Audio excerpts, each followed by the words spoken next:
Assalamualaikum warahmatullahi wabarakatuh. Welcome back to my channel. Kita masuk ke part 2 mengenai passive income ya teman-teman. Kalau di video pertama kemarin saya sudah menjelaskan apa itu passive income, dasarnya seperti apa, dan gimana sistem kerjanya. Sekarang kita masuk ke pembahasan kedua, yaitu passive income yang bisa kita lakukan.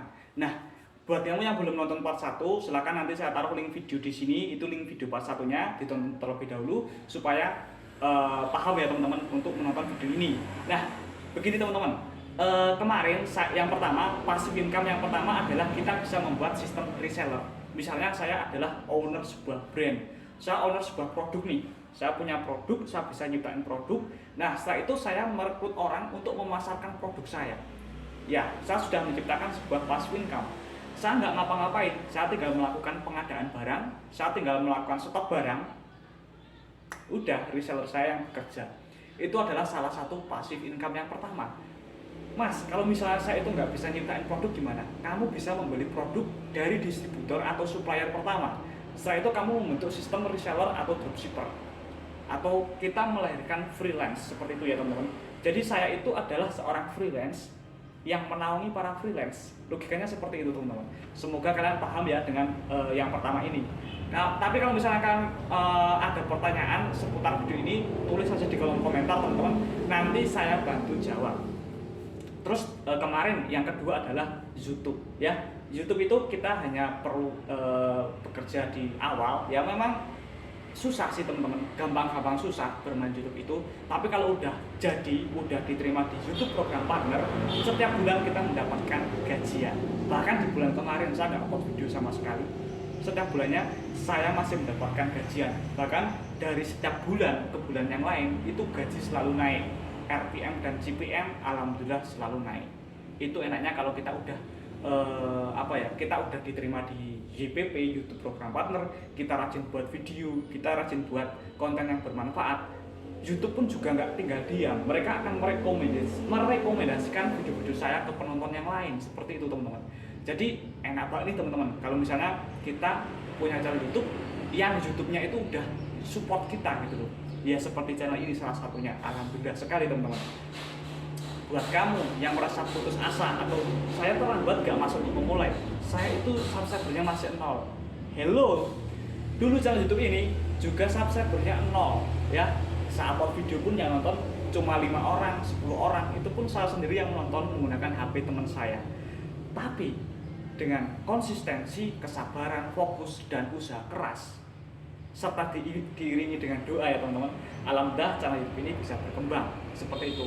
Oke, itu yang kedua. Berikutnya yang ketiga, bagaimana cara kita bisa mendapatkan passive income atau gajian setiap bulan tanpa kita harus perlu kerja keras gitu loh.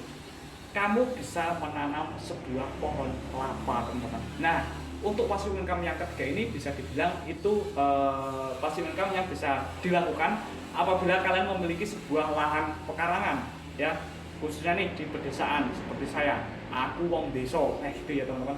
Jadi kita bisa menanam pohon kelapa. Kenapa? Jadi sebenarnya bukan hanya pohon kelapa sih, tapi adalah sebuah tanaman yang panen setiap bulannya teman-teman. Ya, seperti pohon kelapa. Misalnya nih dari satu pohon kelapa itu saya bisa menghasilkan 20 kelapa setiap bulannya. Satu kelapanya harganya 5.000 karena kelapa saya adalah kelapa hibrida teman-teman. Nah, 5 kali 2 udah 100.000. Itu dari satu pohon kelapa. Anggaplah saya mempunyai 10 pohon kelapa, tinggal dikalikan. Kita nggak perlu ngapa-ngapain teman-teman. Setiap bulan kita udah mendapatkan penghasilan dari jualan pohon kelapa tersebut teman-teman. Seperti itu. Nah, tapi yang namanya passive income seperti itu ya, pertama kamu harus punya tanah, kedua kamu harus menanam pohon kelapa. Loh, nanam pohon kelapa sekarang kapan panennya mas? Tenang, ada pepatah Jawa yang mengatakan gini, orang kepenak nang awak, angger kepenak nang anak. Jadi istilahnya jangan bekerja untuk diri kamu sendiri gitu loh. Karena kita suatu saat juga pasti akan menikah, akan berkeluarga, akan mempunyai anak, seperti itu. By the way, yang tanya mas kok nggak pernah buat konten sama keluarganya, sama istrinya? Saya belum menikah guys, saya masih muda. Coba buat selingan ya guys, kalian bisa nggak tebak berapa usia saya saat ini? Kalian tulis di kolom komentar deh, berapa usia saya saat ini. Kalau dilihat dari segi face, saya pasti jawabannya banyak yang salah. Oke, kita lanjut aja guys. Selain menanam pohon kelapa dan tanaman yang bisa panen setiap bulan, apalagi yang bisa menjadikan passive income. Yang keempat, kos-kosan guys. Ya, kita bisa membuat kos-kosan ataupun kontrakan. Dan ini yang keempat ini saya belum melakukannya, tapi saya tahu kalau kos-kosan adalah sebuah passive income terbaik juga. Bayangkan kita hanya perlu membuat sebuah tempat. Nah, kalau misalnya nih kos-kosan itu paling ramai itu di daerah Jakarta. Saat dulu saya masih berada di Jakarta Barat, tepatnya di Grogol, di daerah Cinere juga pernah, Jakarta Selatan, itu kontrakan satu petak 800.000 di Jakarta Selatan ya. Kenapa? Karena di situ itu rata-rata pekerja kantor, terus orang-orang yang bener-bener orangnya gaya hidupnya itu glamor sekali guys. Bahkan di sana pun apartemen yang nginep semalam 1.200.000, 2 juta semalam loh, itu laku keras, kamar penuh terus guys di daerah Jakarta Selatan, di daerah Cinere lah khususnya. Nah terus kita hanya perlu membuat sebuah bangunan lalu kita sewakan ke orang lain. Itu yang keempat, kos-kosan atau kontrakan ya teman-teman. Nah tapi untuk yang keempat ini pun bukan sesuatu yang mudah guys. Kita harus bekerja keras terlebih dahulu. Kita harus istilahnya mengumpulkan uang untuk membangun kontrakan kayak gitu, untuk membangun kos-kosan. Ya, ini bisa kamu lakukan apabila kamu memiliki cukup modal untuk membangun kos-kosan atau kontrakan. Kalau misalnya saya belum punya modal gimana mas? Pasti akan ada yang berkomentar seperti itu. Ya kita kerja keras terlebih dahulu, kita nabung dulu, kita investasi dulu. Seperti yang sudah saya katakan, walaupun ini adalah passive income, kita nggak ngapa-ngapain, kita tetap dibayar, tapi di awal kita juga harus berjuang lebih keras guys. Ya. Terus berikutnya kita masuk ke poin yang kelima. Poin yang kelima yang menjadi passive income itu adalah kita bisa membeli sebuah produk yang bisa kita sewakan. Misalnya nih, kita bisa membuat gedung pernikahan, kita bisa membuat atau membeli produk-produk seperti kamera yang mahal, HP yang mahal, laptop yang mahal, dan sesuatu yang bisa disewakan gitu loh. Jadi kita membeli produknya sekali, tapi bisa menghasilkan uang berkali-kali. Misalnya nih, saya membeli sebuah tenda. Nah nanti kalau misalnya ada acara hajatan, ada acara mau orang camping, naik gunung, itu nyewa tendanya sama saya. Saya membeli tendanya itu sekali, tapi saya bisa menghasilkan uang berkali-kali dari penyewaan tenda tersebut. Nah itu adalah salah satu passive income juga nih teman-teman. Ya passive income macam-macam. Membeli PS, PlayStation itu juga passive income sebenarnya. Jadi banyak sekali sebenarnya passive income, dan semua pekerjaan, semua bisnis itu sebenarnya bisa digunakan untuk passive income. Terus kita masuk yang keenam ya teman-teman. Ini adalah video part 2 season 1. Nanti akan ada season berikutnya yang membahas passive income. Terakhir ya teman-teman, sebelum saya close video ini, passive income juga bisa kamu dapatkan dari royalti teman-teman. Apa itu royalti? Royalti adalah kita membuat sebuah karya, dan karya itu digunakan ulang oleh orang lain, dan kita akan mendapatkan royalti.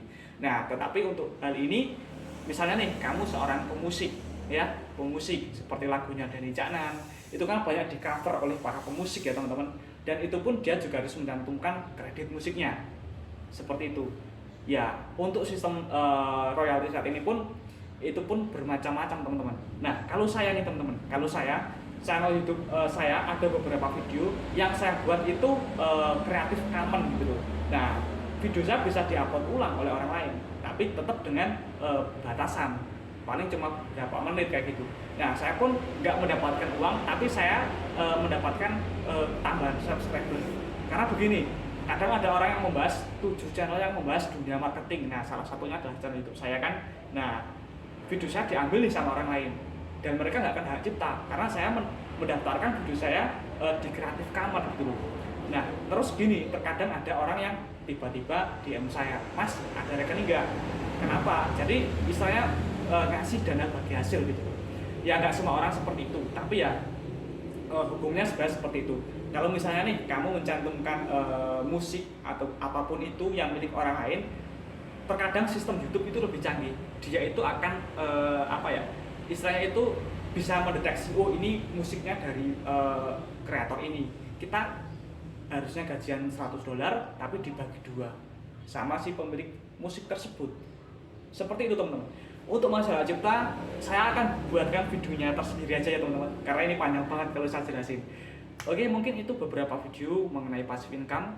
Nah, buat kamu nih yang saat ini sudah memiliki passive income, coba dong tulis di kolom komentar supaya saya juga wawasannya bertambah, supaya teman-teman semuanya juga wawasannya bertambah mengenai passive income ya teman-teman.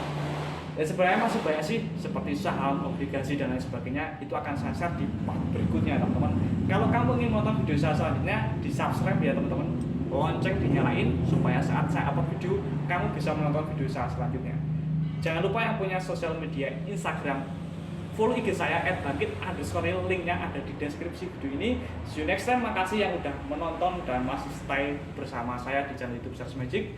Tanpa kalian, tanpa dukungan dari kalian, saya dan channel ini bukan siapa-siapa. See you next time. Sampai jumpa di video selanjutnya.